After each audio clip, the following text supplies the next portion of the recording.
Hello, my dear friends. Never had a proper bath in their lives. It sounds horrible. But that was the truth for millions of women in the Middle Ages. There were no baths, no soap, and no hot water running from the tap. Personal hygiene was considered a luxury, sometimes even taboo. So how did they live? How did they avoid being considered dirty in the community? And did everyone smell as bad as people thought?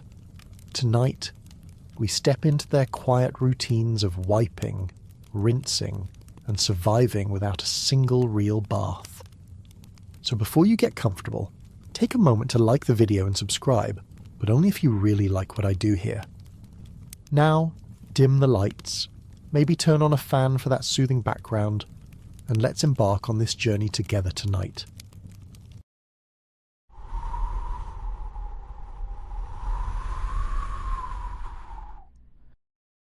If you think skipping a shower today feels uncomfortable, then life in medieval Europe would be a big adjustment.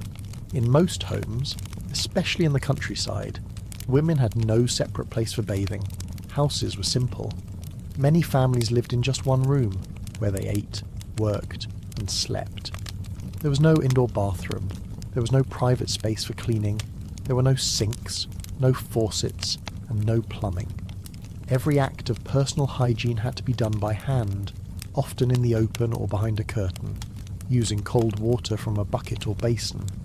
When a woman wanted to bathe, the process began with carrying water. Water had to be fetched from a nearby stream, well, or communal source. That meant walking with heavy wooden or clay buckets. If she wanted warm water, she had to boil it over a fire. That took time and fuel. Firewood wasn't always easy to gather. Poorer families often relied on scrap wood or dried twigs collected from roadsides.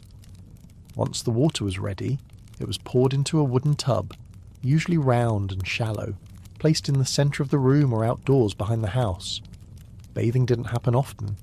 Heating water, finding privacy, and cleaning up afterward were too much work for everyday life. Most women only bathed once every few weeks, sometimes once a month. In cold weather, they avoided it altogether. Warmth was saved for survival, not comfort. Fire was used for cooking and staying alive, not for filling bathtubs, so bathing became rare and carefully planned.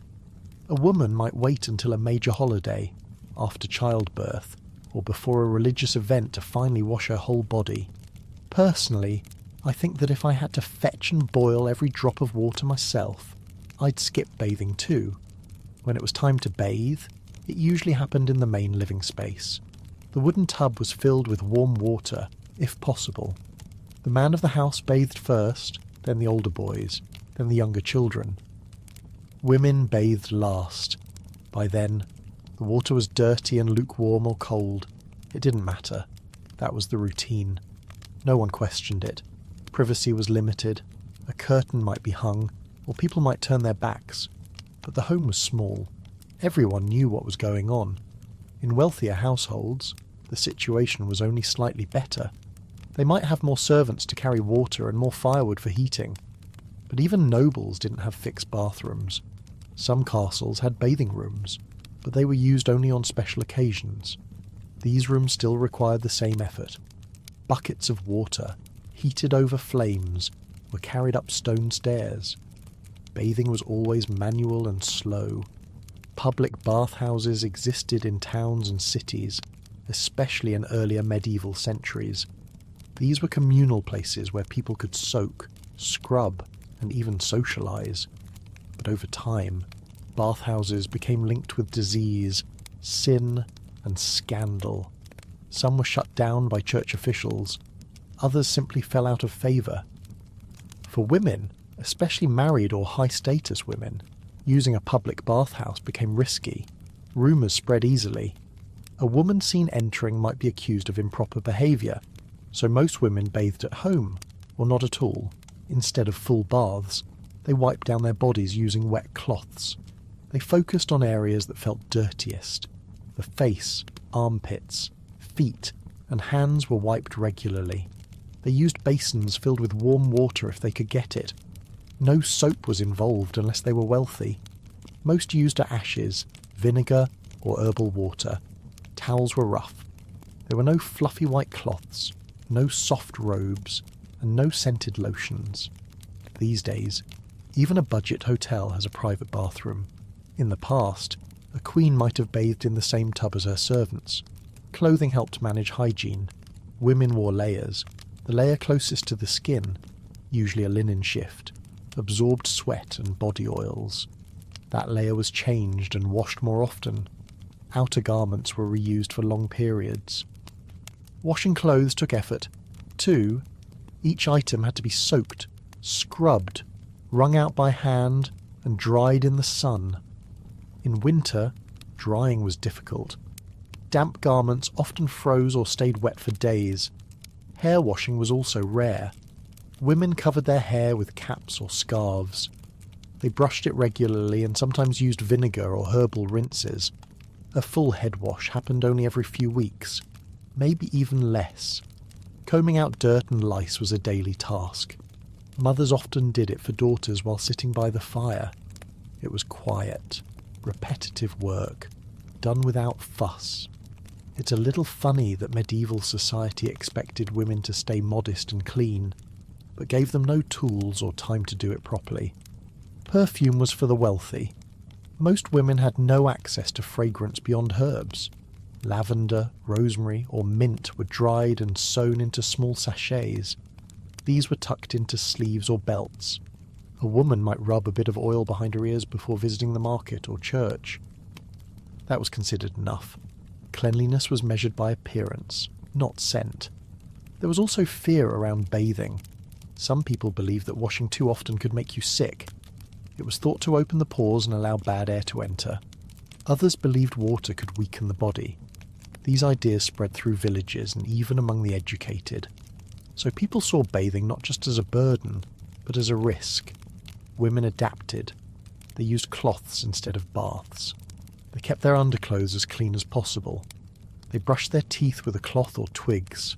They wiped their bodies with vinegar. And they did all this without much complaint. Cleanliness was not about feeling fresh. It was about staying presentable. That was the standard. In the evenings, a woman might sit quietly and wash her feet before bed. She might change into a clean shift and comb her hair.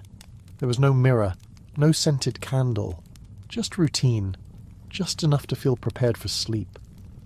And in the morning, it would begin again, fetching water, cleaning clothes, wiping faces, and combing hair. This was the rhythm of hygiene in a world without bathrooms. No steam, no privacy, no convenience. Next, we'll see what women did on days when even wiping with water was not possible, and how they stayed clean using nothing more than cloth, herbs, and memory. There were many days when the bath never came, not because women forgot or avoided it, but because it simply wasn't possible. When heating water took too much fuel, or the weather turned cold, or there were too many chores to attend to, full-body bathing was often skipped. But that didn't mean women gave up on keeping themselves clean. Instead, they turned to something more manageable. They wiped themselves down with a cloth. This method was practical. A small basin of warm water could be prepared with far less effort than a tub. A piece of linen, often a worn-out shift or towel, was dipped into the water, wrung out, and used to clean the skin. There was no need to undress fully, no need to move furniture, or wait until everyone left the room. A quiet corner and a cloth were all that was needed. The wiping usually followed a routine. Women began with their faces, then moved to their necks, underarms, hands, and feet. These were the areas that collected the most sweat and odour during the day. Other parts of the body were left untouched unless necessary, not out of laziness, but due to time, privacy, and resource constraints. It is reasonable. If you've already fetched the water, heated it, and found a quiet place, focusing on the parts that smell is a perfectly logical move. To improve the effect, women sometimes added herbs to the water. Rosemary and lavender were favourites, not for luxury, but for function. These herbs helped cover body odour and gave a faint scent that lasted for a few hours. Some also believed certain herbs had cleansing properties or could prevent illness. Whether that was true or not, it gave the act of wiping down a little more purpose. The cloths used for wiping were washed and dried after each use, if possible. In winter, drying took longer. Sometimes they were hung by the fire or wrapped and reused damp. If the clothes began to smell or feel rough, they were boiled or discarded. Many households had specific clothes just for this purpose, kept folded in a box or a drawer near the hearth. There was no mirror. Most women wiped themselves without ever seeing what they were doing. They relied on habit and touch. They felt for dirt, rough skin, or sweat, and cleaned accordingly. No one commented on appearance. Looking fresh was not the goal. Feeling manageable was enough. These days, we talk about self-care routines involving 10 steps and special creams. Back then, self-care was a bowl, a rag, and enough time to wipe your neck. This wiping method was used not just in place of bathing, but sometimes daily. In warmer months, it became part of the morning or evening rhythm. Women might rise early, heat a little water, and spend a few quiet minutes wiping themselves before dressing. It didn't take long. It didn't leave them fully clean, but it helped. Young girls learned this from their mothers. There were no books, no printed instructions, and certainly no public conversations. It was something you picked up by watching, helping, and listening quietly. A girl might be asked to heat the water, fold the cloth, or carry the basin. Then one day, she would be expected to do it herself. Wiping down also meant dealing with the fabric of the body. Long hair had to be pulled out of the way. Layers of clothing had to be loosened, shifted, or temporarily removed. It was done discreetly. A shawl hung over a chair, a skirt raised just enough, always controlled, always quick. Women with servants had more help. A trusted maid might prepare the water, bring the herbs, and even assist with the wiping if needed. But even then, modesty ruled. A lady might allow someone to wash her feet or rub her back, but never beyond that. The rest remained private. Women guarded their bodies from view, even among other women. There was no perfume, no body lotion, and no cleansing wipes. Only warm water and a cloth. Sometimes, a second basin was used to rinse, but most times, one bowl had to do, and even that was better than nothing. It's a little funny to think that wiping your armpits with rosemary water was once considered good hygiene, but today we have electric toothbrushes that connect to smartphones. On days when there was no water, women relied on dry wiping. They used clean cloths to brush off dust or sweat. A pinch of flour or ground herbs was sometimes rubbed onto the skin to absorb oils. Then it was brushed away with a soft cloth or a piece of wool. This dry method didn't feel refreshing, but it kept things under control. In summer, wiping helped avoid rashes. In winter, it kept the skin from drying out too much. Either way, it was a compromise. Better than nothing. Not perfect, but enough. At night, the clothes were folded again. The bowl was rinsed or left near the hearth for the next morning. Nothing was wasted. The water might be used to mop the floor or soak laundry. The herbs were dried for reuse. Even the smallest routine had its place. It wasn't just about dirt, it was about control. In a world where many things were unpredictable, wiping your own arms and face gave a sense of order. It was one of the few acts that belonged fully to the woman herself. No one could take it away. This method lasted for centuries. Even after plumbing arrived in cities, many rural homes continued with a cloth and a basin. It was familiar, affordable, and required no explanation. Wiping became part of daily life, not a temporary substitute for something better. Looking back, it's clear that medieval women didn't view hygiene as a full transformation. They saw it as maintenance, something small they could manage, often while others were still asleep or while the stew simmered on the fire. They didn't chase the idea of being spotless. They chased comfort and routine. Next, we'll explore how washing the hair fits into this routine, and why the head was often left untouched for weeks at a time.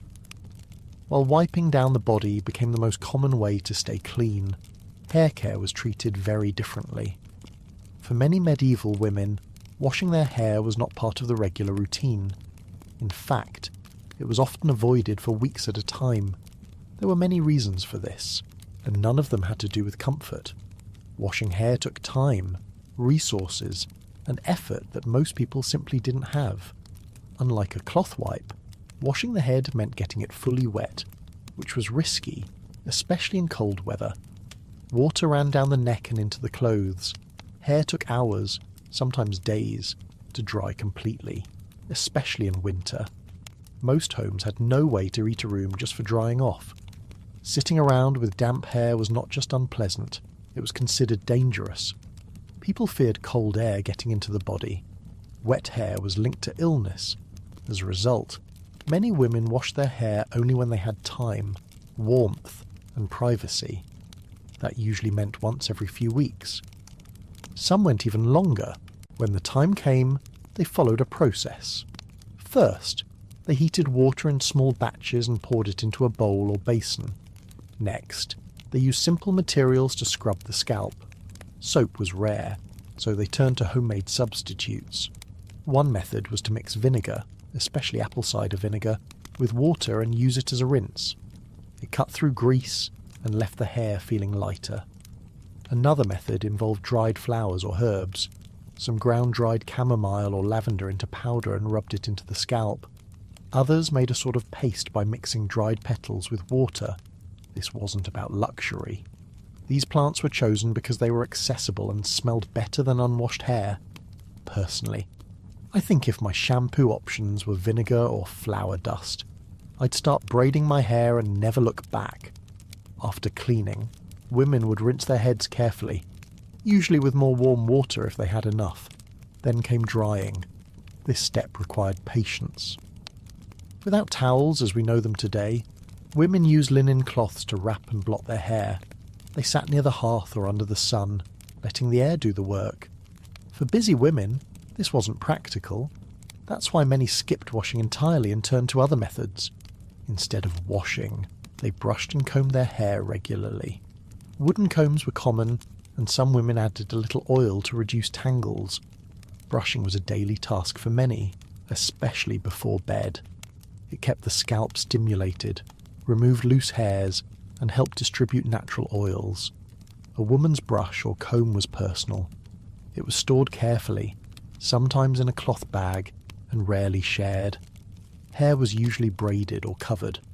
Loose hair was rare outside the home. Braiding helped prevent tangles and kept dirt out. Covered hair stayed cleaner longer. Scarves, veils, or linen caps were worn daily. These weren't only for modesty or fashion. They were a way to keep dust, smoke, and sweat from settling into the hair. Some caps were plain, others were embroidered, but their function was the same. These days, people panic if they miss a hair wash by one day. In the past, skipping 3 weeks was completely normal. Covering the head also helped manage lice, which were common. Combing helped, but many women used herbal rinses to keep lice away. Some boiled rosemary or thyme and poured the warm liquid over their heads. Others wore small pouches of herbs under their caps. These didn't eliminate the problem, but they made life more bearable. Young girls learned these habits early. They helped their mothers brush hair, prepare rinses, and hang caps to dry. They were told to keep their hair neat, tied back, and clean as much as possible without washing too often. Girls with thick or long hair sometimes had it trimmed to make care easier. There were no salons, no hairdryers, and no products. Just time, cloth, and routine. Even noble women who had more resources didn't wash their hair frequently. They followed similar patterns. A lady might have a servant to assist with rinsing or combing, but the basic method remained. Wet hair was a risk. Dry brushing was safer. Clean appearances came from care, not water. Washing hair also depended on the season. In summer, it was easier. The sun helped with drying. In winter, many women gave up on it completely. Instead, they focused on keeping the scalp clean through rubbing, brushing, and herbal treatments. Washing became a seasonal task, not a weekly one. It's a little funny that in a time when hair was never washed more than monthly, people still cared enough to boil herbs just to keep it smelling nice. After a cleaning, hair might be oiled lightly. Some women used animal fat or plant oils, though these were used sparingly. They helped tame frizz and added a bit of shine. Then the hair was braided, coiled, or wrapped again. It stayed that way until the next round of care, days or weeks later.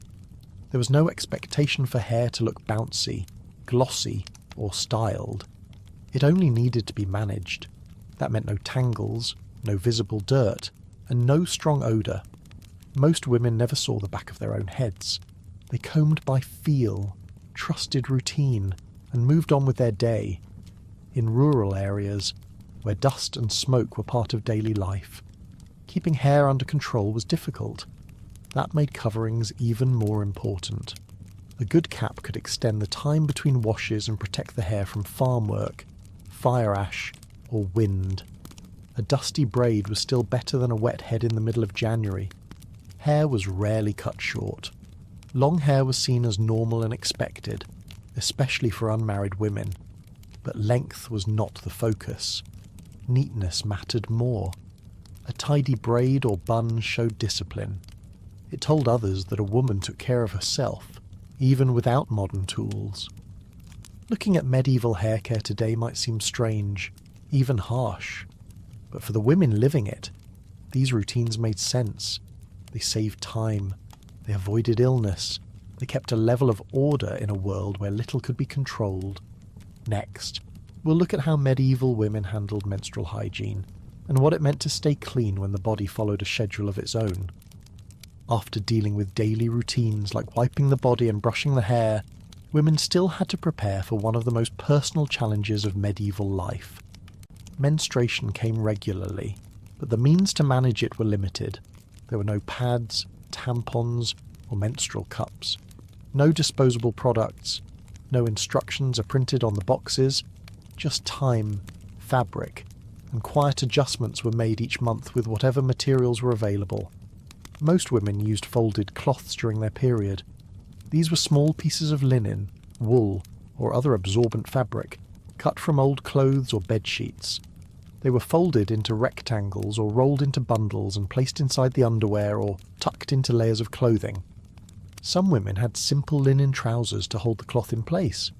Others wore no underpants at all, depending only on how tightly their clothes fit. The clothes stayed in place through friction and movement, and they were checked and changed as often as possible. For women who could not access cloth, soft straw, moss, or animal wool was sometimes used instead. These were shaped into a pad and wrapped in fabric, then positioned to absorb flow. This method was less comfortable and less effective, but still better than nothing. Absorbency wasn't the only concern. Irritation, odour, and leakage were constant risks.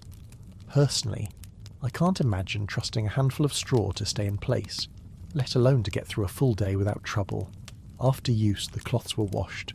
This was done carefully and in private. The water had to be heated, and the cloth scrubbed by hand. There was no soap as we know it today. Women used ashes, vinegar, or simple herbal rinses. Once clean, the cloths were wrung out and hung to dry, usually indoors. Women avoided hanging them in shared spaces or near windows where others might see. In larger households, the clothes might be hidden behind curtains or dried in locked rooms. Privacy was important, but not always possible. A woman might have to dry her clothes at night or store them under her bed. In small homes, every corner was shared.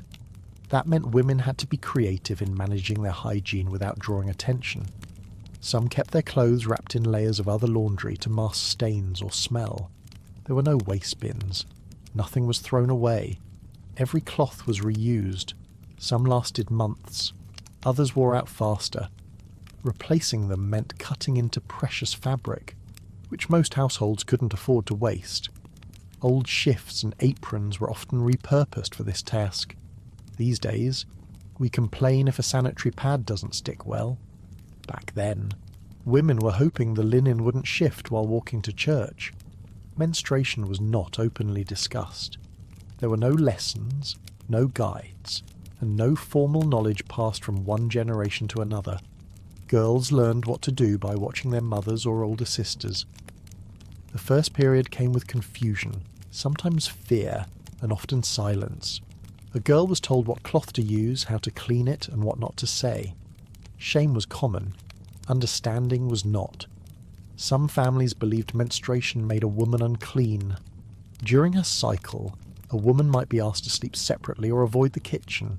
In certain villages, she might not be allowed to bake bread, touch milk, or enter sacred places. These beliefs varied by region and by household, but the underlying idea was the same: the menstrual body was seen as different, even dangerous. Because of this, many women practiced extra hygiene during their period. They wiped more often, changed clothes more frequently, and stayed close to home when possible. They avoided lifting, climbing, or walking long distances. Some even stayed in bed for part of the day. This wasn't luxury, it was caution. In noble households, menstruation was handled with more support but still little comfort. A lady might have a maid assist with washing clothes or heating water. She might rest in a private chamber, but the materials were the same: linen pads, herbal rinses, a private corner of the room. Being rich didn't change the lack of options. Women tried to reduce the smell with herbs. They placed small bundles of rosemary or mint near their beds. Some rubbed vinegar or rose water behind their ears or under their arms. Others used powders made of ground flowers or chalk. These didn't mask everything, but they helped. Clothing also played a role. Women often wore darker skirts or extra layers during their period. This helped cover any stains. Underskirts were chosen carefully, and some women had a specific set of clothes they used only during this time. These garments were washed separately and stored apart from other clothes. Accidents happened. When they did, women dealt with them quietly. A stain on a bench, a spot on a hem, these things were handled without fuss. There were no commercial stain removers, just water, ash, and patience. It's a little funny that for all the restrictions placed on women during their period, no one ever thought to make the cloths more comfortable or easier to use. In small communities, women sometimes helped each other. They exchanged cloth patterns, shared advice, or quietly passed along herbs that seemed to help with cramps. There was no medicine for pain, but some chewed on dried leaves or tied warm stones to their stomach. These methods offered little relief but gave a sense of action. The emotional side of menstruation was rarely addressed. Mood changes, fatigue, or discomfort were seen as part of life. Complaining was discouraged. A woman who rested too much or spoke too often about her cycle might be labelled lazy or strange. So most kept going, doing their chores and tending to their families, even when they felt weak. Girls grew up seeing how their mothers managed everything silently. They copied the same habits, they reused the same clothes, and one day they taught their daughters to do the same. The routine didn't change for generations. Despite everything, women found ways to stay clean. Not perfect, not effortless, but enough to protect their bodies and keep their dignity. In a world that often overlooked their needs, they made hygiene their own, one folded cloth at a time. Next, we'll look at how women learned about hygiene at all, and why many grew up with only whispers and guesses to guide them. By the time a girl experienced her first period, she had already seen bits and pieces of what adult hygiene looked like. But those glimpses were quiet, scattered, and often unclear. There were no guides to follow, no formal education, no school lessons, no printed books to explain how a woman should care for her body. Everything was passed down quietly, from older women to younger ones, in kitchens, beside beds, or near the fire when no one else was listening. Mothers and grandmothers became the only teachers. They didn't use instructions. They demonstrated through actions. They handed a cloth to a daughter, showed her how to rinse her hands, pointed to the basin, or folded a shift with extra care. Most of it wasn't explained in words. It was shown once, maybe twice, and expected to be remembered. If a girl was lucky, she had a mother who took time to teach gently. But that wasn't always the case. Some girls grew up with little guidance. If their mother was absent, busy, or simply uncomfortable talking about such things, they had to figure it out themselves. They watched, guessed, and copied what they saw. Mistakes were common, embarrassment was frequent, but asking questions was rare. Personally, I think trying to learn how to stay clean without being allowed to talk about it sounds harder than learning to cook without ever lighting a fire. Most women believed what their mothers told them. If their mother said that cold water was better than hot, they used cold water. If someone warned against washing during certain days of the month, they listened. These ideas were not questioned. They were repeated, preserved, and followed because there was no alternative. Over time, these habits became true in the minds of those who practiced them. Some women spent their entire lives cleaning themselves with nothing but cold water and rough cloth. They had never been told otherwise. The idea of herbal rinses or warmed basins might not have even occurred to them. Comfort was not the goal. Getting through the routine without making a mess or drawing attention was enough. These days, people look up everything online in seconds. Back then, if your grandmother didn't know how to clean something, you just stayed dirty. There were also strong beliefs tied to health. Many thought that washing too often would harm the body. Some were told not to bathe during their period. Others believed that touching certain parts of the body too frequently would cause illness. These ideas weren't based on science. They came from fear, tradition, and the church. But without education, women had no way to challenge them. The lack of instruction didn't just affect physical hygiene. It also shaped how women saw their own bodies. Shame was common. A girl might not know the names of body parts. She might think bleeding was a punishment or that body odor was a sign of sin. These beliefs could follow her for life. Without someone to explain, she carried quiet discomfort for years. In noble households, girls sometimes had governesses or wet nurses who offered limited guidance. But even there, modesty rules kept conversation shallow. Cleanliness was taught as obedience, not self-understanding. A girl was told to wash her hands, tidy her hair, and wear fresh linen. But deeper knowledge was rarely shared. In monasteries or religious homes, hygiene instructions were even more restricted. Silence was encouraged. Curiosity was discouraged. Women followed strict routines without knowing why. If a girl broke a rule or asked too many questions, she was corrected, not educated. This silence extended into adulthood. Married women often learned new hygiene practices from trial and error. No one prepared them for how to manage childbirth, nursing, or illness. They relied on neighbours, midwives, or older relatives. Sometimes, they passed on habits that were helpful. Other times, they passed on myths. Shared wisdom was the only real system. It wasn't organised. It wasn't always right, but it was better than nothing. It's a little funny that so many rules existed around modesty, yet no one thought to clearly explain how to clean yourself properly. Some women formed small circles of trust, a sister, a cousin, a close friend. They whispered tips. They showed each other how to fold cloths, prepare herbal rinses, or wrap hair before bed. These moments were brief and cautious, a shared task, a quiet exchange. Nothing written, nothing official, but valuable. The problem with oral instruction was inconsistency. What one woman believed was best might be considered harmful by another. One family used hot water, another warned against it. One village preferred rosemary, another swore by vinegar. With no books and no experts, everyone trusted their own version of tradition. As a result, hygiene practices varied widely. Even two neighbours might do things very differently. And if a woman moved to a new village or married into a new family, she often had to relearn everything. She was judged by different standards.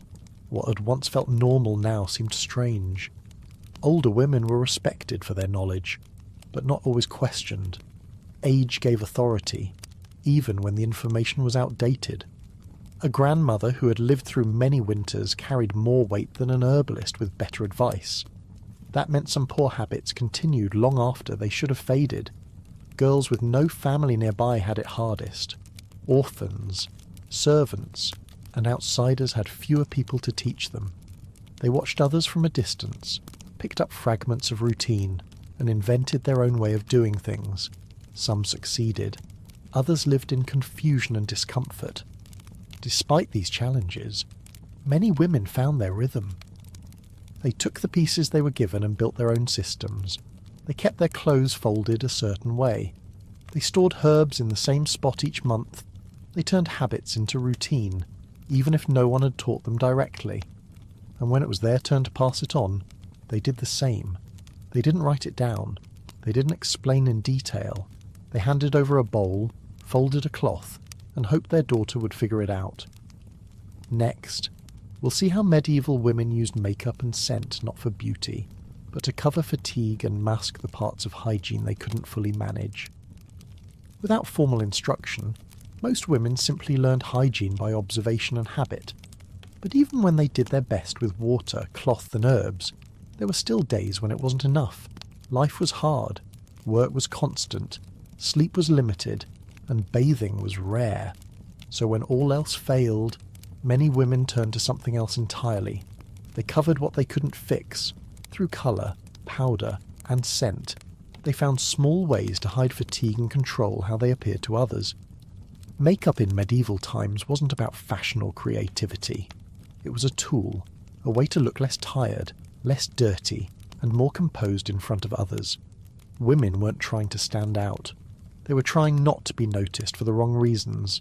Pale skin, smooth cheeks, and clean scent gave the impression of order. That impression mattered, even if it wasn't entirely honest. One of the most common products used was face powder. Some women used finely ground flour or chalk. Others, especially in noble households, used white powder made from lead. It was applied with a cloth or the fingers, smoothed across the forehead, nose, and cheeks. The goal was to make the skin look pale and even. Pale skin was linked to refinement. A woman who worked outside had darker skin, so a paler appearance signalled status and protection from the sun. Lead powder was easy to find in markets and from local apothecaries. It clung to the skin and didn't wash off easily, which was seen as a benefit, but it came at a cost. Over time, it damaged the skin.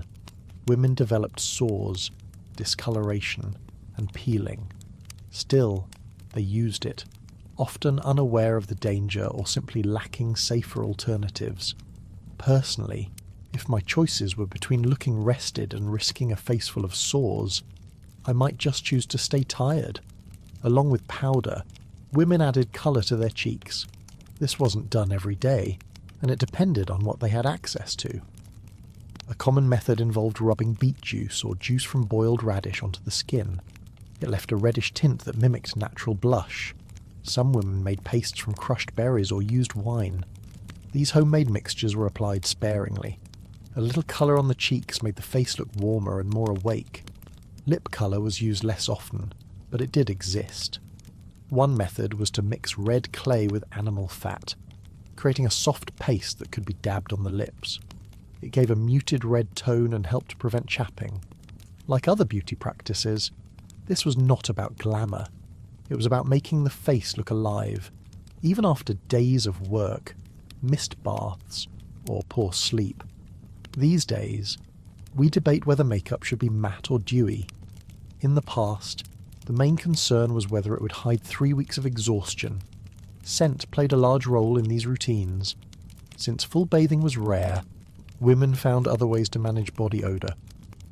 Perfume as we know it didn't exist, but scented oils and powders did. Some women rubbed a few drops of oil behind their ears, on their wrists, or inside the collar of their chemise. These oils were made from pressed flowers, herbs, or animal glands. Lavender, rose, and rosemary were common floral scents. Musk and civet were also used, though more often by the wealthy. These came from animal sources and had a heavy, lasting smell. Not everyone liked them, but they helped cover natural body scent for longer periods. Scented cloths were another method. Small squares of fabric were soaked in herbal oils and kept in pockets or sleeves. When needed, a woman could hold the cloth to her face or tuck it inside her bodice. These cloths absorbed sweat and provided a temporary barrier against smell. Hair was also scented when possible. Some women rubbed oil into their braids or sprinkled ground herbs into their combs. This didn't make the hair cleaner, but it made it more pleasant to be near. In crowded homes or gatherings, these small efforts helped avoid embarrassment. Noble women had more access to these materials. They received gifts of perfume, powders, and oils from visitors or merchants. Their servants prepared mixtures using imported ingredients. But even poor women found ways to adapt. They hung bunches of dried herbs near the bed. They crushed petals into oil. They used vinegar mixed with mint as a rinse. It's a little funny that while medieval people feared the dangers of bathing, they had no problem rubbing unknown powders and animal grease on their faces. Women rarely talked openly about these routines. Makeup was sometimes frowned upon, especially by religious leaders who saw it as vanity. But in practice, it was widespread. Most people understood that a little powder or scent helped a woman move through the world without drawing unwanted attention. It wasn't about pride, it was about protection. Makeup also had a practical role in courtship and marriage. A woman who looked healthy and clean had better chances of finding a partner or maintaining her position. This was especially true in noble circles, where appearance reflected on the whole family. A tired or pale face might be seen as a sign of weakness. A faint scent of flowers could signal care and respectability. There were no mirrors in most homes. Women applied powders and oils by feel, using habits passed down from older relatives. They didn't see the full effect, only how others reacted, a kind smile, a compliment, or simply the absence of a negative comment. Over time, these practices became part of everyday life. Not every woman used them, but most knew about them. They weren't seen as indulgent. They were tools, just like a comb or a cloth. Another step in the quiet, constant work of caring for the body with limited means. Even when bathing became more common in later centuries, many of these habits stayed. Powder, scent, and tint remained a part of the morning routine. The reasons changed, but the actions stayed familiar, and for medieval women, those small touches made all the difference. Next, we'll explore how medieval women cleaned their mouths and teeth, even without toothpaste, brushes, or dental care as we know it today. While powders and perfumes helped medieval women manage what others could see and smell, they still had to deal with the parts of hygiene that came from within. One of the most overlooked aspects was oral care. Even without modern dental tools, toothpaste, or professional guidance, women still had to find ways to keep their mouths clean and their breath bearable. They managed this with simple items, consistent effort, and a good amount of quiet improvisation. There were no toothbrushes in the modern sense.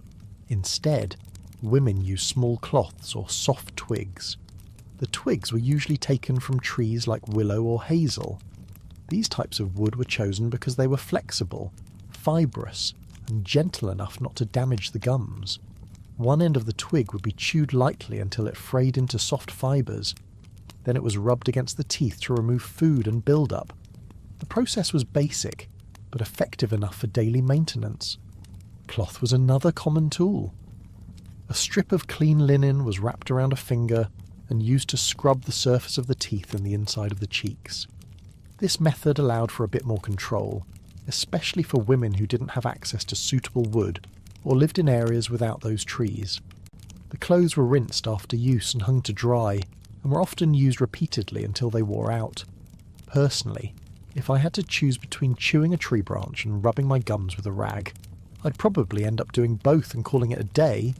Since there was no toothpaste, women relied on what they had. Salt was widely used. It helped scrape away build-up and acted as a mild disinfectant.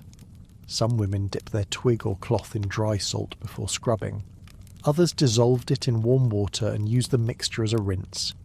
The salty flavour wasn't pleasant, but it was familiar. Ashes were also used. Wood ash from clean fires was sifted and mixed with a bit of water to make a gritty paste. This acted as a natural abrasive, helping remove stains and food residue. It was harsher than salt and sometimes irritated the gums, but many people believed it kept the teeth whiter. Another option was dried sage. Sage was known for its antibacterial properties and strong flavour. Leaves were dried, ground into powder, and rubbed directly onto the teeth or mixed with a little vinegar or water. The result was a sharp, bitter taste that left the mouth feeling cleaner. Some women also chewed fresh sage leaves, letting the oils coat their teeth and tongue before spitting them out. These days, people choose between mint, cinnamon, and bubblegum flavours. Back then, it was salt, smoke, or whatever plant grew near the door. Mouthwash, in a basic form, did exist. A simple rinse made from wine or white spirits was used to freshen the mouth and fight odour. To make it more effective, women added herbs, rosemary, mint, and thyme were boiled with water and mixed into the alcohol. The mixture was kept in small bottles or ceramic jars and used sparingly. A small sip, a few swishes, and then either swallowed or spat out, depending on preference and availability. Some believed these rinses could cure illness. They were said to cleanse the mouth, balance the humours, and prevent bad air from entering the body. Whether that was true or not, the herbs made a difference in breath, and the alcohol kept things from spoiling. There were no flossing tools. Women used their fingernails or the tips of small twigs to dislodge food stuck between their teeth. In wealthier homes, toothpicks made from bone or metal were sometimes available. These were kept with grooming kits and carried in small leather pouches or wooden boxes. The appearance of teeth varied depending on diet, status, and hygiene habits. Peasants who ate more grains and vegetables often had better teeth than nobles who consumed more sugar, wine, and soft foods. Tooth decay did happen, but slowly. Without processed foods or candy, the build-up was different. Gum disease, however, was common. Bleeding gums, loose teeth, and chronic pain were part of aging for many women. To ease discomfort, some women chewed on cloves or placed warm cloth soaked in herbal water against their cheeks. Others used honey mixed with herbs to coat painful spots. These remedies were not cures, but they offered temporary relief. If a tooth needed to be removed, it was pulled without medicine. That job fell to whoever was willing, often a family member or village healer. Despite the difficulty, many women took pride in keeping their mouths presentable. Clean breath mattered, especially in social or religious settings. No one wanted to be whispered about during mass or gossiped about at market. Even without mirrors, a woman could feel when her mouth wasn't right. She could taste the sourness or feel the grime. That was enough to push her into action. Children learned by watching. They saw their mothers chew on sage or rinse with herb wine. They were handed small twigs, shown how to chew and rub. The habit stuck. There was no praise for doing it well, but not doing it at all could lead to quiet judgment from others. Servants were often responsible for preparing these rinses and grinding herbs. In noble homes, a lady's maid kept track of powders and cloths. But even among the wealthy, there was no escaping the fact that oral care was unpleasant and mostly improvised. People did what they could with what they had. It's a little funny that medieval people feared bathing for opening their pores, but had no problem rubbing ashes directly into their mouths every morning. The idea of smiling to show white teeth didn't exist. A neat mouth was the goal, not a shining one. As long as the breath was tolerable and the teeth not visibly black, a woman was considered clean enough. Looking back, their methods were rough, but they were consistent. That consistency made a difference. Salt, cloth, twigs, and herbs. Day after day, not glamorous, not perfect, but enough to carry on. Next, we'll look at how women cared for their most sensitive areas using nothing more than herbal water, rags, and a few careful tricks passed down through generations.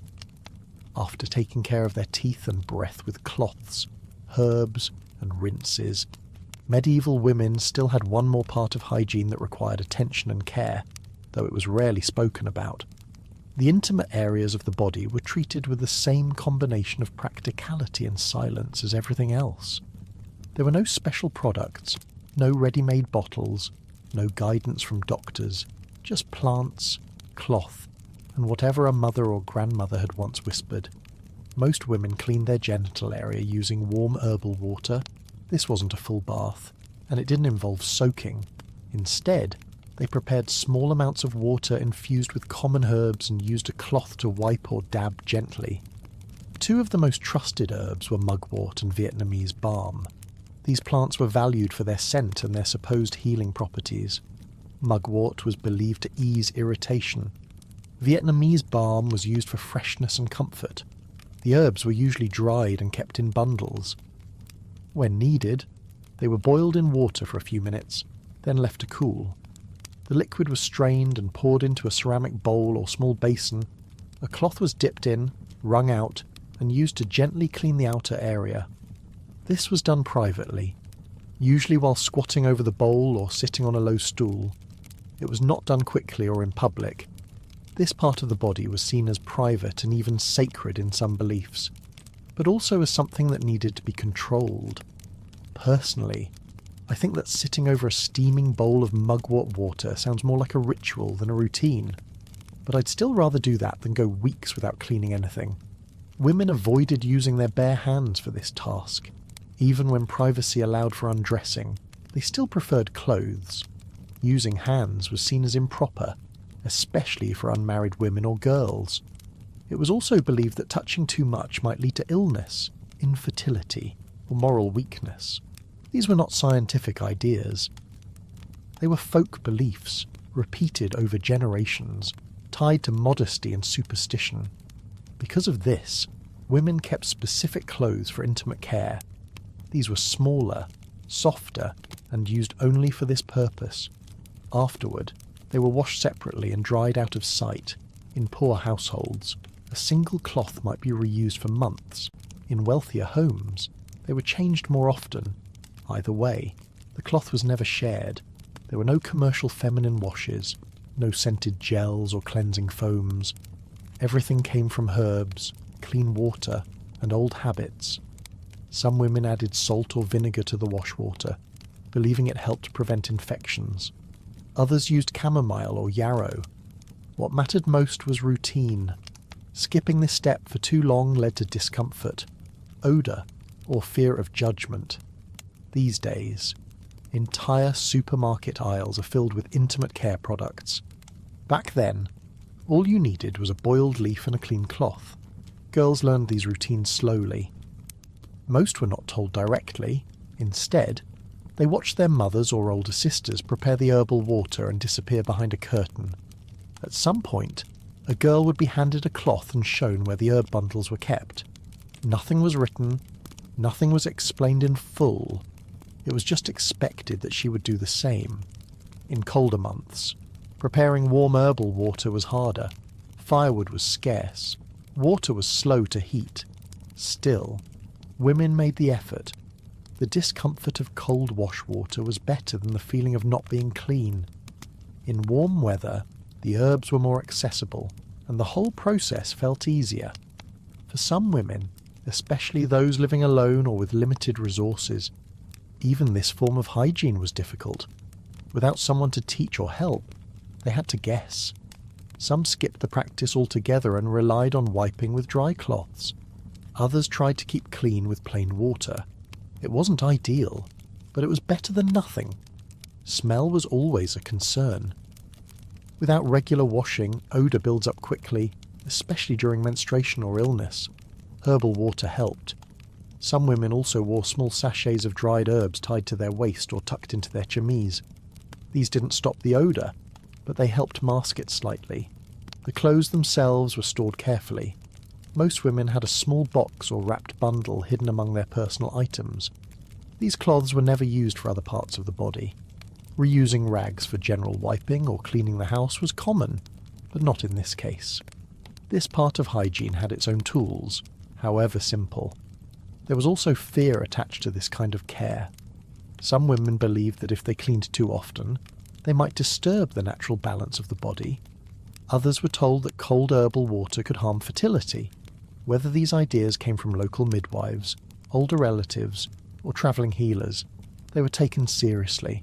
But in spite of all the limits, women found ways to manage. They stuck to routines, adjusted by season, and paid attention to what made them feel right. Clean didn't mean sterile, it meant fresh enough to go about your day without discomfort or shame.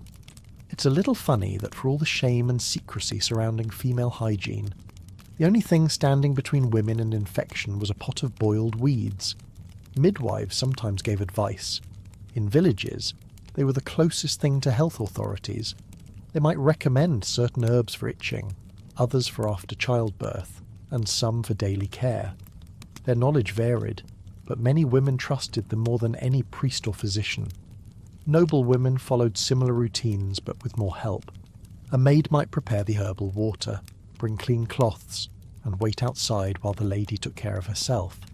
Still, the process was quiet, hidden, and not discussed. No one asked about it. No one described it openly. But most women did it, in some form or another. It was part of staying comfortable, part of being able to sit with others, pray at church, or sleep through the night without distraction. Looking back, it's clear how much women relied on their own discipline to maintain intimate hygiene. There were no reminders, no products, no schedules, just memory, habit, and the quiet pressure of knowing that being clean, even a little, made everything else more bearable. Next, we'll see how women managed to hide body odour throughout the day, using subtle tricks that fit into their clothing and daily movements. Even with herbal water, careful wiping, and regular routines, there were still days when women didn't feel fully clean. Medieval life involved physical work, heavy clothing, and shared spaces. Sweating was constant, bathing was rare, and most people lived close together. In that environment, body odour became something women couldn't eliminate completely, but they could try to manage, and most of them did, not by changing their bodies, but by learning how to mask the smell. The most common tool was a scented cloth. Many women carried a handkerchief or small square of linen soaked in oil or crushed herbs. This cloth was folded and tucked into a sleeve, belt, or carried in the hand. When the scent of sweat or smoke felt overwhelming, the cloth could be held to the nose or rubbed lightly on the skin. It didn't remove odour, but it distracted from it long enough to get through a conversation or a public gathering. These handkerchiefs were usually treated with rosemary oil, rosewater, or lavender. The scent came from herbs grown in gardens or collected in fields. The clothes were made at home and refreshed as needed. In wealthier households, they might be made of finer fabric and stored in small decorative cases, but the function was the same for all women. Personally, I think I'd need more than one scented cloth if I had to live in layers of wool without bathing for 2 weeks. Another method was to wear small herbal pouches. These were tiny bags sewn from scrap fabric and filled with dried herbs or crushed flowers. They were tied with a string and hung inside the bodice or around the waist. Some were worn near the chest, others near the hips. The idea was simple. The pouch released scent close to the body, covering or blending with natural smells. Common herbs used in these pouches included sage, thyme, lavender, and mint. Some women added cloves or dried orange peel when available. These combinations were chosen not just for their fragrance, but because many were believed to ward off illness. If a woman could not prevent body odour, she could at least feel like she was protecting herself from disease. These days, we spray perfume and walk into clouds of mist. Back then, women wore little pockets of dried salad just to feel socially acceptable. Layering clothing was another key strategy. Women wore multiple garments, not only for warmth, but also to manage sweat and smell. The innermost layer, usually a linen shift or chemise, absorbed moisture and body oils. This layer was changed and washed more frequently than the outer garments. A clean shift helped a woman feel fresher and kept her dresses from becoming too soiled. Shifts were made of plain linen, easy to rinse and hang to dry. They were often the only piece of clothing washed weekly, depending on weather and access to water. Outer gowns, coats, or aprons were brushed or aired out, but rarely washed. They were heavy, expensive, and slow to dry. Instead of cleaning them, Women protected them by keeping the underlayers as clean as possible. When a woman felt her shift was too damp or smelly to wear, she changed it, even if that meant using her only spare. In wealthier homes, ladies had multiple shifts and access to servants who could wash and press them. In poorer homes, 1 or 2 shifts had to last through the whole season. Clothing also helped trap scent. A well-wrapped shawl or thick apron could keep smells close to the body and away from others.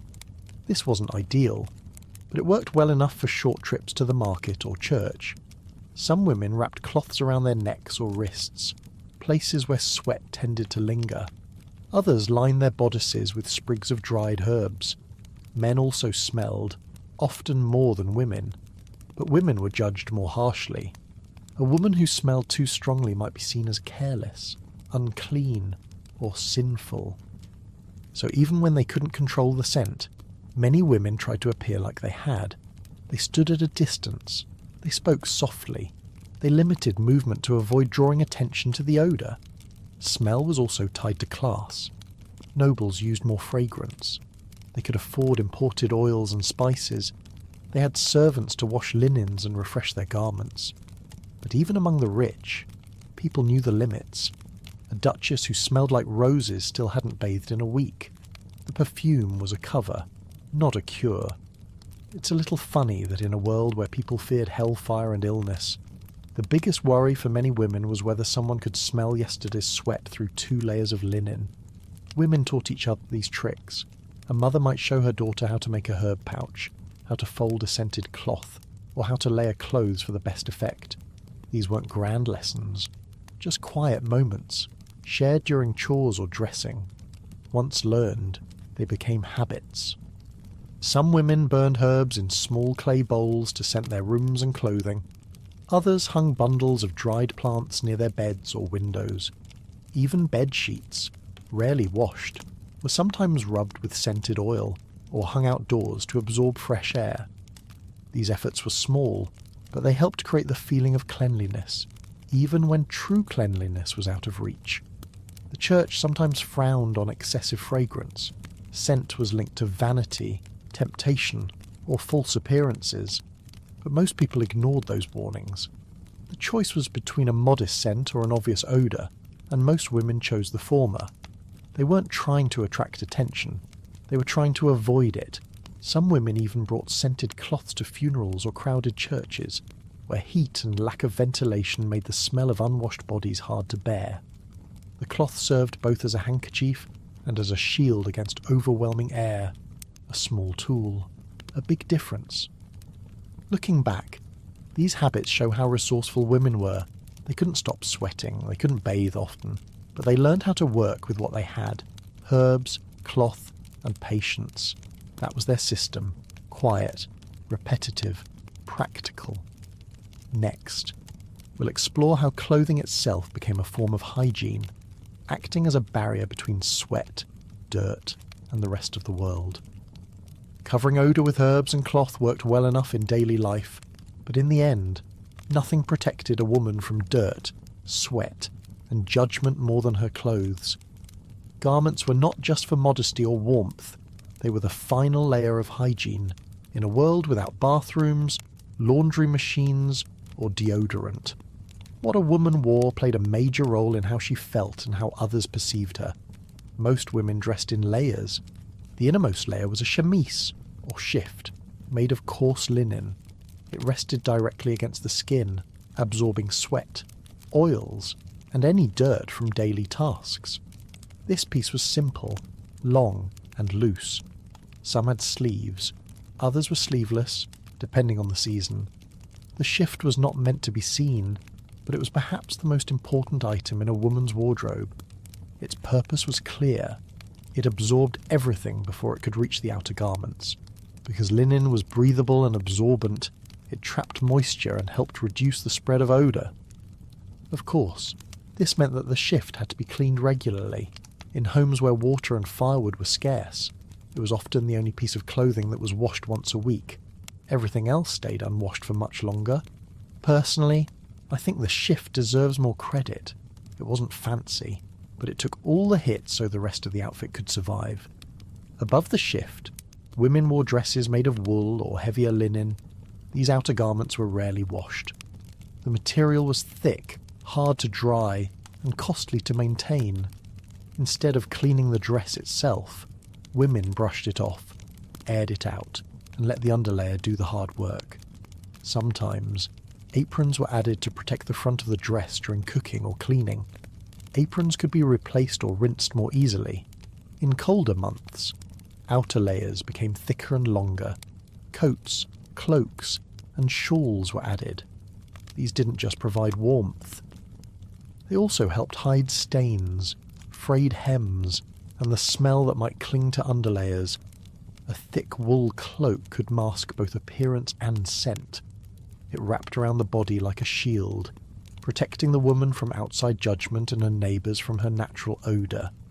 These days, we rely on fabrics that wick moisture and breathe easily. Back then, they relied on 3 layers of linen, 2 of wool, and a prayer that no one got too close. Dressing in layers was more than just a strategy. It was necessary. Women wore their clothes for long hours, sometimes days. They worked in kitchens, gardens, and fields. They carried children, hauled water, and sat by smoky fires. Clothes caught everything the body released. Without frequent bathing, the only way to stay respectable was to cover the body as thoroughly as possible. At night, the shift was often the only garment removed. It might be hung near the fire to dry or washed if there was time. Some women slept in a fresh shift if they had one. Others wore the same one for days. In noble homes, servants helped remove layers, brush garments, and prepare clean shifts.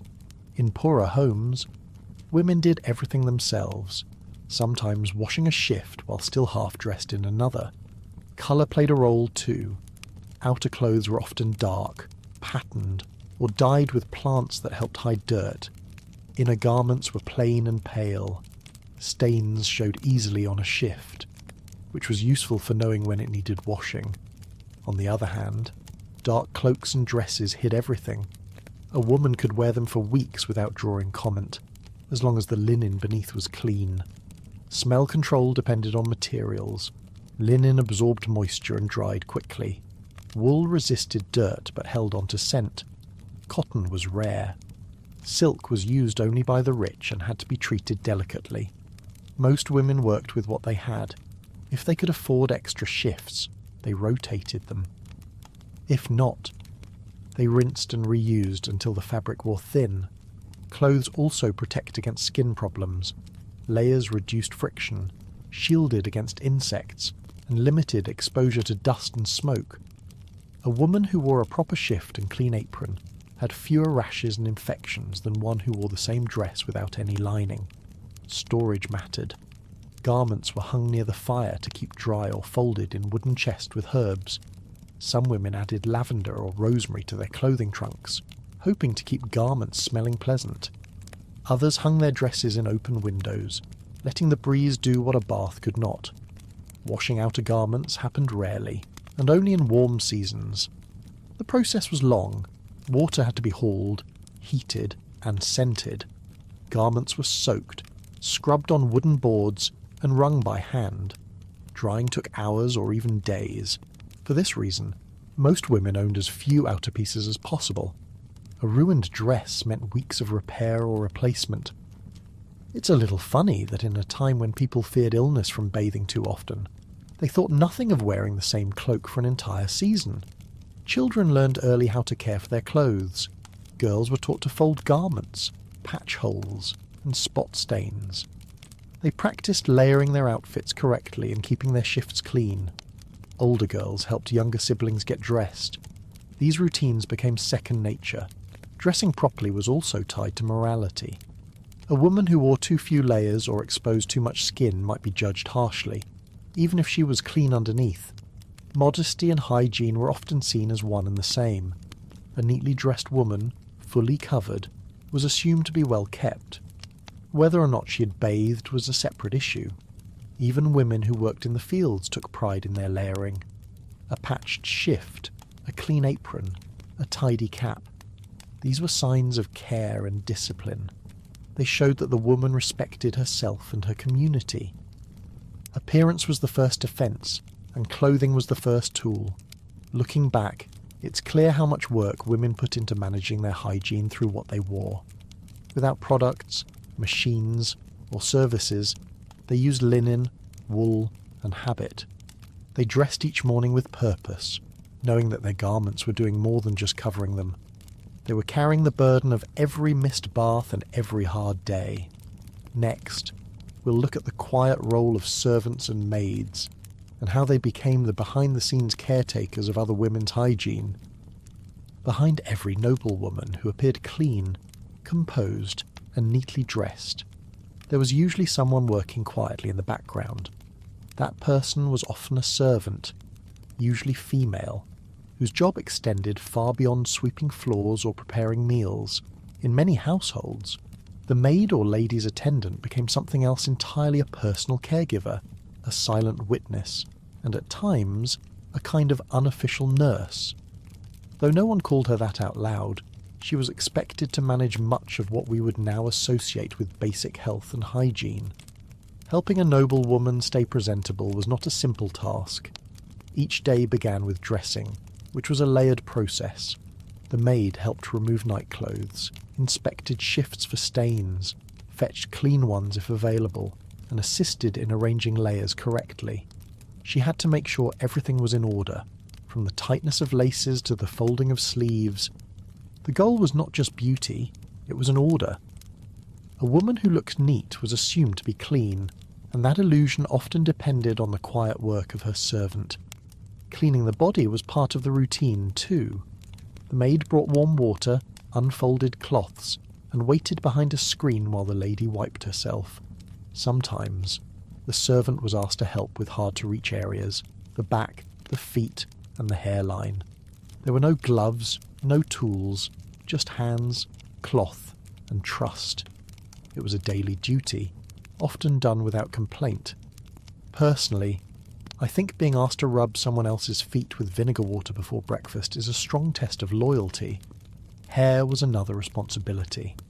The maid brushed it out, untangled knots, oiled the ends, and plaited it tightly. She cleaned the comb, stored the ribbons, and gathered loose strands from the floor. A proper hairstyle took time, and repeating it each morning required attention and patience. If the lady had a wig or hairpiece, the maid also cleaned and styled it. On some days, especially before formal gatherings or religious events, the maid prepared a warm basin or bath. She fetched water from the kitchen or well, carried it upstairs, and poured it carefully into a tub.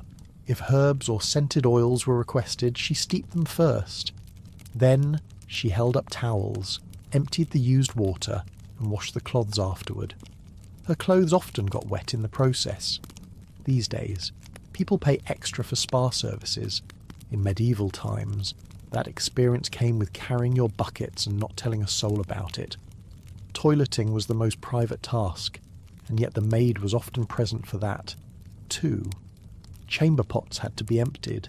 Hands needed wiping. Infirm or older women needed assistance standing or sitting. The maid handled all of it. No one said thank you.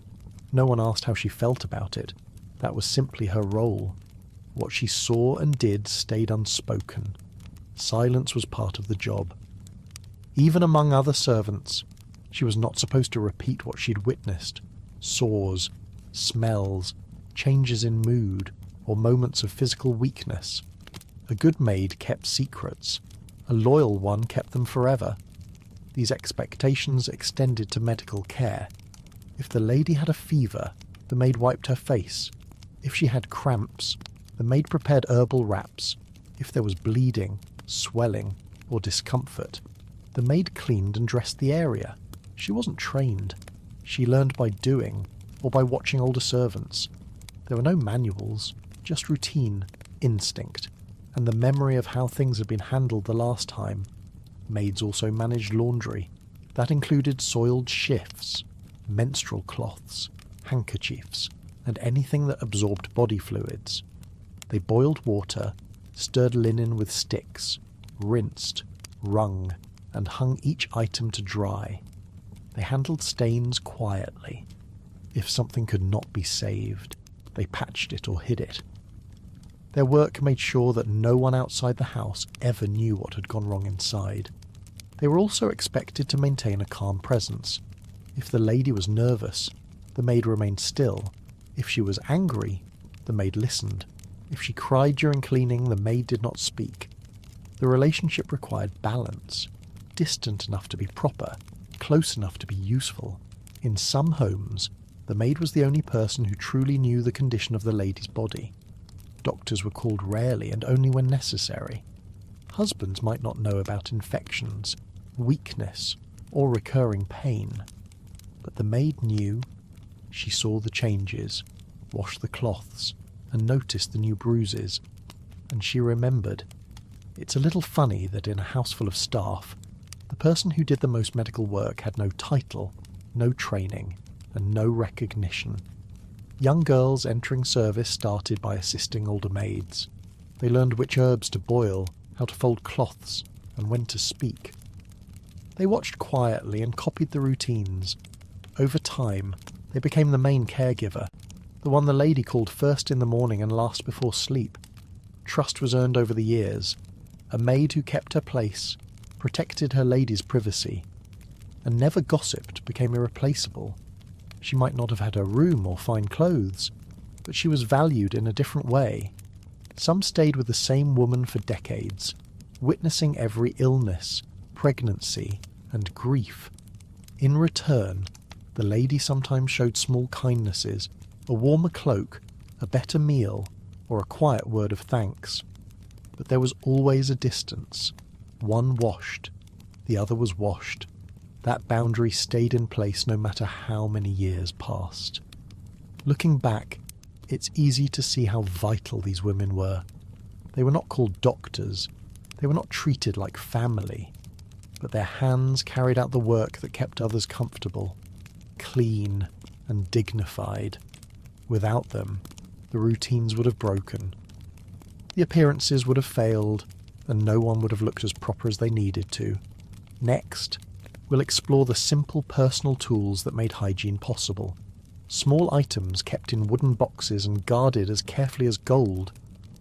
The hands of a maid might have performed the daily tasks, but much of a woman's hygiene still depended on the small tools she owned and kept close. These weren't luxurious objects or specialised instruments. They were simple, practical items, often handmade or passed down. A wooden comb, a face cloth, a clean basin. These everyday objects formed the foundation of personal care. Without them, even the most dedicated hygiene routine would have fallen apart. Nearly every woman, regardless of class, had a comb. The most common kind was made from wood. Some were carved from a single piece, with teeth that varied in width. One side was for detangling, the other for smoothing. Combing was done daily, especially in the morning and before bed. It helped control hair, remove lice or dirt, and spread natural oils from the scalp to the ends. Wooden combs could last for years if cared for. They were oiled, wiped clean, and stored carefully. Face cloths were also considered essential. These were small pieces of linen or wool, usually cut from worn garments. They were used to wipe sweat, clean the face, or freshen the hands and neck throughout the day. A woman might keep one tucked into her sleeve or belt, ready to use when needed. The cloth was washed regularly and was never shared unless there was no choice. Another key item was the water bucket, a sturdy wooden pail with a handle. It was used to fetch, carry, and store water for all hygiene activities. In larger homes, multiple buckets were kept in rotation and servants filled them.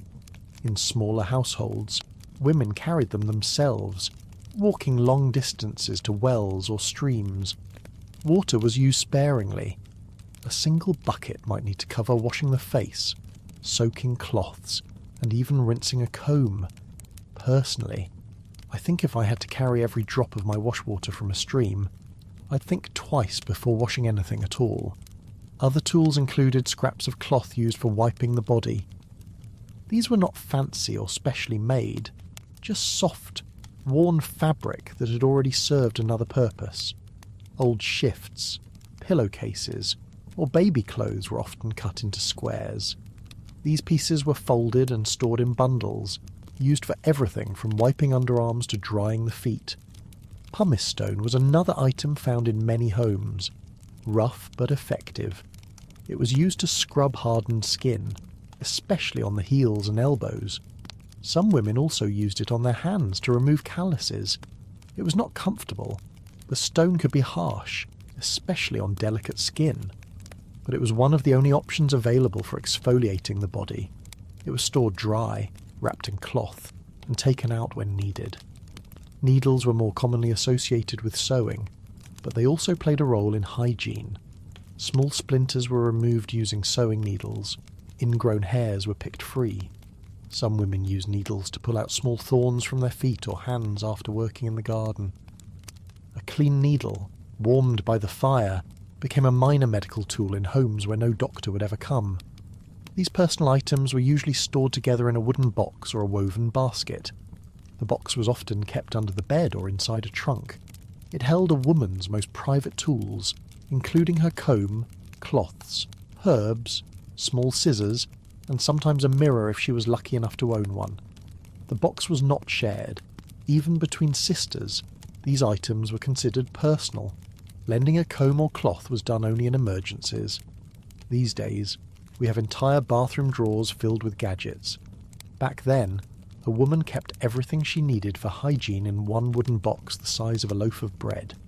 In noble homes, the box might be decorated or locked. A lady's maid was often in charge of keeping it stocked and clean. In modest households, the box was simple and sometimes homemade, but its contents were important. If something was lost or damaged, it might not be replaced for months. These tools were not labelled or organised with dividers.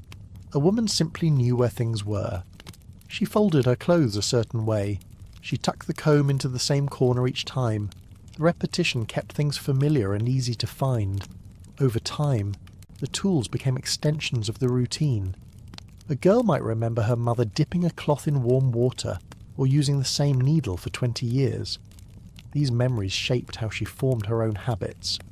By the time she was grown, she had her own box, her own clothes, and her own way of doing things, just like the women before her. The box also carried signs of a woman's life.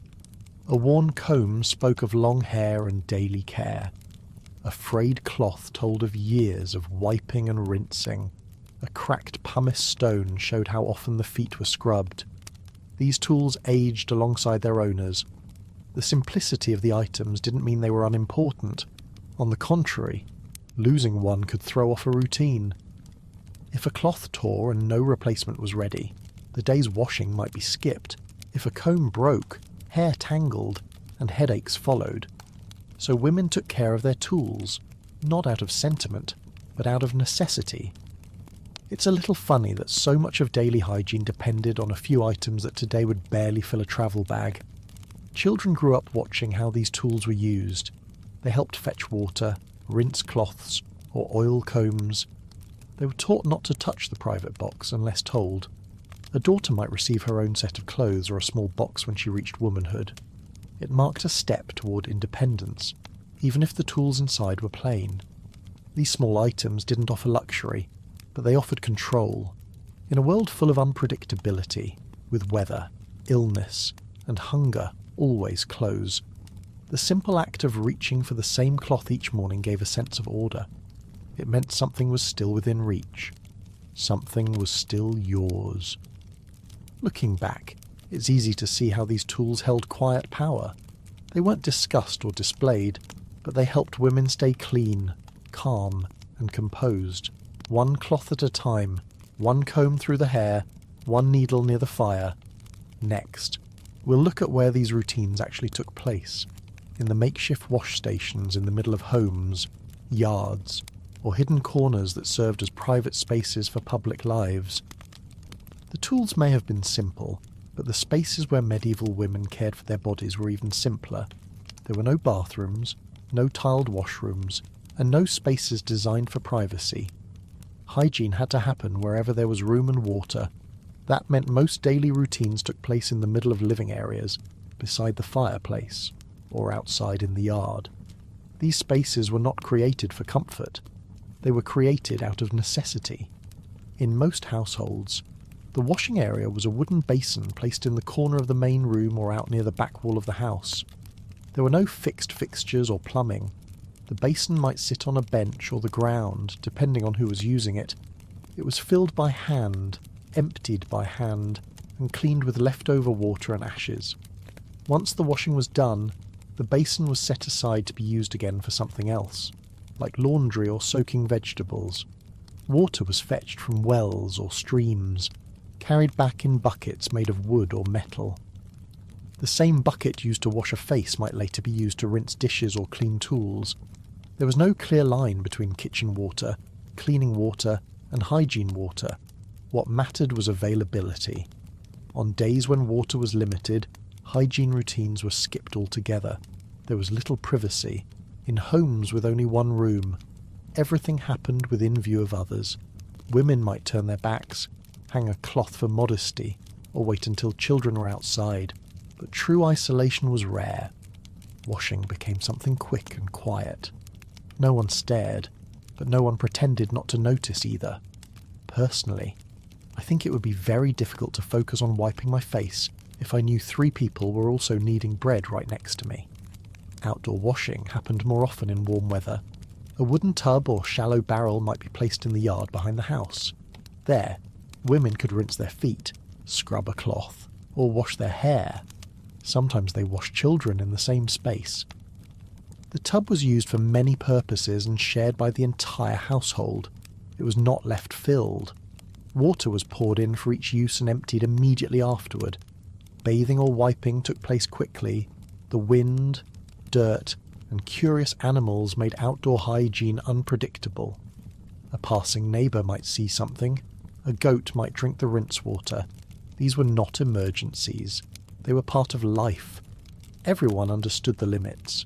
As for toilets, there were none. The idea of a flushing toilet did not exist in most of medieval Europe. Instead, people used chamber pots indoors or found private spots outdoors. In towns, waste was collected in buckets and dumped into trenches or rivers.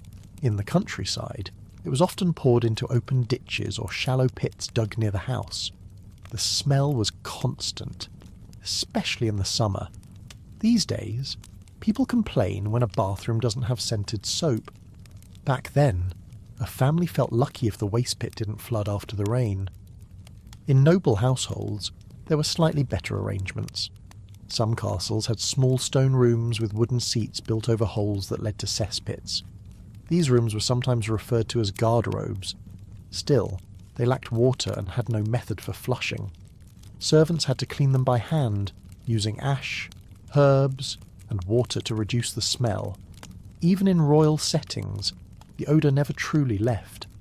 Each morning, chamber pots were emptied and cleaned. This job often fell to the servants or the younger members of the household. They carried the contents outside, dumped them in designated areas, then rinsed the pots with water and ash. Ash was useful not only for cleaning, but also for absorbing liquid and controlling odour. A few handfuls sprinkled in the bottom of a pot made a difference.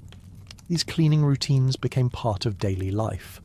No one expected pristine conditions. The goal was simply to avoid build-up and keep living spaces manageable.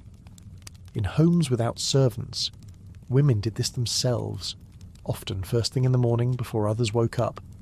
Ash was also used for cleaning floors, wiping tables, and scrubbing the basins where women washed themselves. Mixed with water, it created a basic form of soap. It was rough on the skin, but better than nothing. Many women had dry hands and cracked nails from years of using ash to clean everything. Children were taught early to help with these tasks. They fetched water, carried waste, and learned which corners of the yard were best for privacy. There was no shame in it. These chores were part of growing up and part of surviving in homes with no plumbing and limited space. Women created small zones of privacy when they could.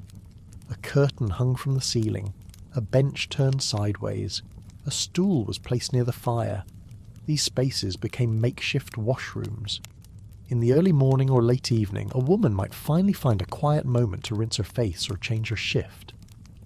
It's a little funny that in homes built without walls, women still found ways to carve out small corners for dignity and quiet.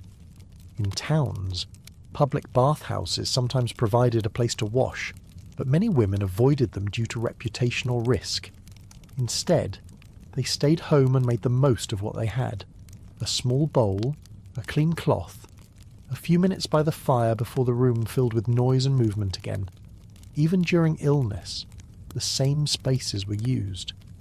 A sick woman might be washed in the same basin where she once soaked her feet. There was no special equipment, only extra care. The water was warmed, the cloths were changed more often, but the space stayed the same. Looking back, it is clear how much effort it took just to stay presentable. Every step from carrying water to emptying pots was manual and repeated daily. There were no shortcuts, no buttons to push or handles to turn, just wood, cloth, ash, and time. And yet, women did it.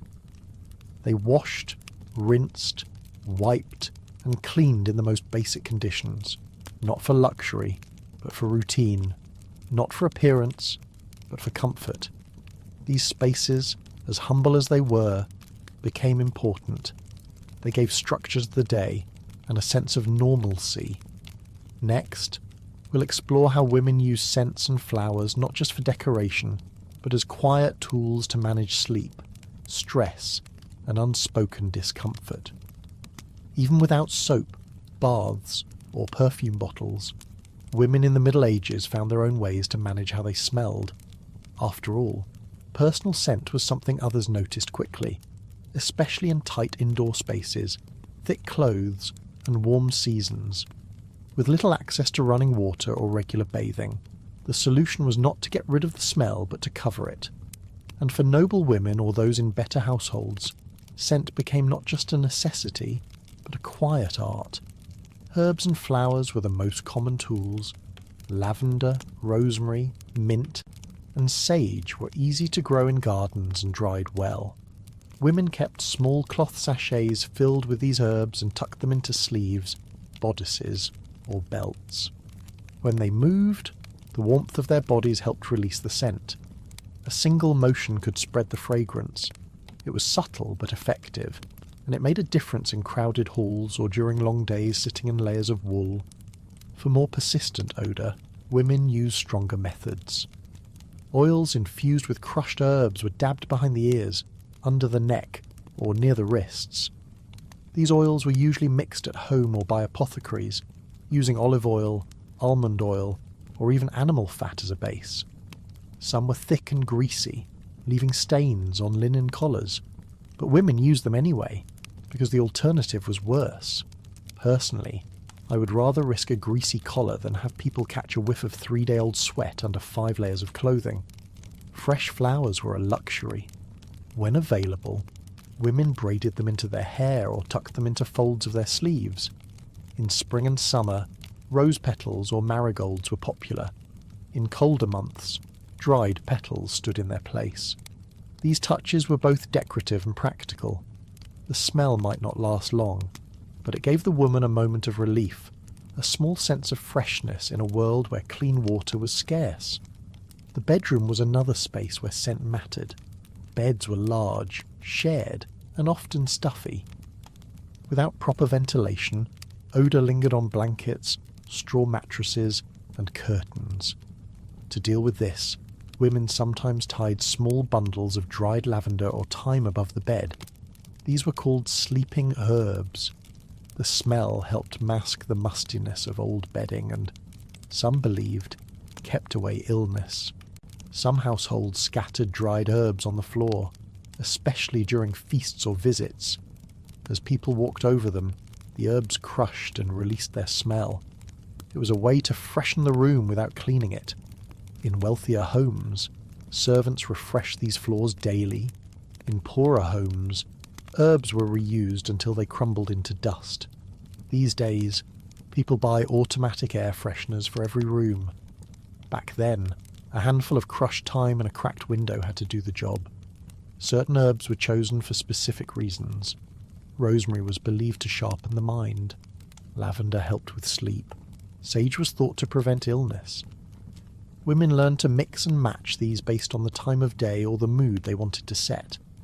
While it may not have replaced bathing, it added some sense of control. For intimate hygiene, some women even applied herbs directly to underclothes. Linen strips or pads used during menstruation were sometimes sprinkled with mint or chamomile to reduce odour. This practice was shared quietly between mothers and daughters, passed down through demonstration rather than writing. It was personal knowledge, not public advice. Smelling pleasant was not just a matter of preference. It was part of how a woman was judged. A woman who smelled nice was assumed to be clean and proper, even if she had not bathed in weeks. That's the strange part about history. People didn't expect you to be clean. They expected you to appear clean. Scent became a kind of reputation. The right smell could hide poverty, illness, or fatigue. Women who worked in kitchens or near animals had a harder time. Sweat and smoke stuck to skin and clothes. For them, sprigs of strong-smelling herbs were kept close at all times. They also chewed parsley or cloves to help with breath, especially if they had to speak to superiors. It was a practical solution, not a luxury. Wealthier women sometimes went further. They carried scented gloves, soaked in oils and kept in boxes until needed.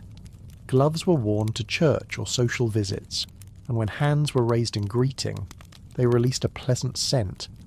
This detail became popular in noble courts, and was mentioned in personal letters. A pair of good gloves could leave an impression long after the woman had left the room. It's a little funny how a bunch of flowers shoved into a sleeve could carry more social weight than an entire bath. When bathing was out of reach, scent filled the gap, and because everyone knew that real cleanliness was rare, people accepted the effort. A sprig of lavender, a scented comb, a drop of oil. These were quiet gestures, small rituals that helped women feel presentable, even confident. The rules were unspoken but widely followed. Never let your oil bottle be empty. Keep at least one sachet under your bed pillow. If someone commented on the scent, always say it came from your laundry, even if your laundry had not been washed in a month. There was pride in this effort, even if no one talked about it. The scent also had emotional weight. For some women, a favourite flower reminded them of childhood, a visit to church, or a person they missed. The smell of rosemary might bring back a memory of someone gone. A piece of linen that still carried lavender might help a woman sleep better in a cold house. These were small comforts, but they mattered.